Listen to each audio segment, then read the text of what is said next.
As a patient with obstructive sleep apnea, it's important to have a conversation with your physician so you understand all of the treatment options available to you, because it is going to be likely a lifelong endeavor. The most common option that people have often heard about is CPAP, or continuous positive airway pressure.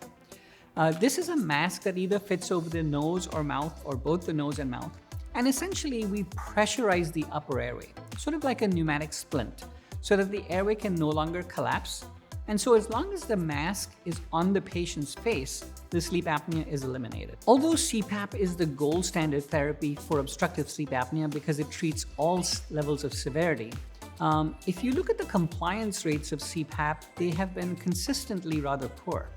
And most of the research studies that have been done show compliance rates of somewhere between 50 and 70% for CPAP. This is because patients find it cumbersome and difficult to use a mask over their face. The other option, especially for mild to moderate sleep apnea, might be a dental appliance. And dental appliances work by moving the lower jaw forward. And by moving the lower jaw forward, you're stretching or pulling the upper airway open.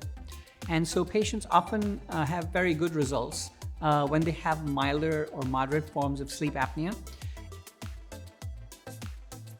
In the more severe sleep apnea, usually CPAP is the first option for therapy, but some people who can't tolerate CPAP or have difficulty or find it really cumbersome can use oral appliances or dental devices, even in severe sleep apnea cases in those circumstances.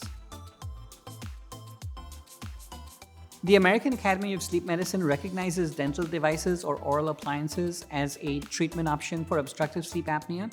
And there's also recognition of the fact that alternative treatment strategies are often needed in patients who are poorly compliant with CPAP or who cannot tolerate other forms of therapy. From a medical perspective, we like to use custom oral devices. These are devices that are actually made to fit a specific patient. So they're very retentive and they're very comfortable. We also like to use devices that have medical grade quality. So we use FDA approved devices that are essentially like medical devices undergoing a broad area of testing before being used for treating sleep apnea. Most insurances do cover the cost of dental devices, similar to CPAP.